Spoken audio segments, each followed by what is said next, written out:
All right, so for hip internal rotation liftoffs, what this is accomplishing is it's getting us to better control our joints in a passive range. These are also known as passive range liftoffs.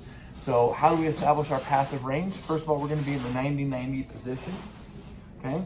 Your end range is defined, we're looking at the back leg here. Your end range is defined as how deep of a range of motion can you get to where you can't, you're rotating your hip, but you can't lift your foot off. So for me, my true end range is about right there. For a passive range liftoff, we want to see some movement. So we're gonna back off just a little bit. We're gonna open the angle of the hip, so that can be accomplished by either going to the side or leaning away from your leg or coming forward, or a little bit of both. Now, the passive range liftoff is going to be driving your knee into the ground as you lift the ankle up.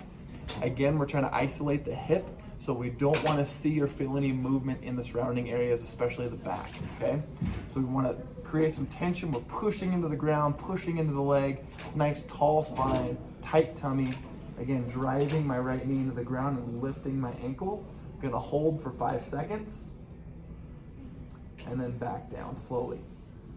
Hold for 5 seconds, back down slowly, okay? Where we want to be feeling this is in the top of the hip and the glute. If it cramps up a little bit, that's okay, that's normal.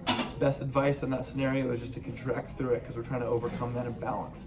Again, we don't want to be feeling or seeing any swing of the torso at all. So think about bracing your core as you lift.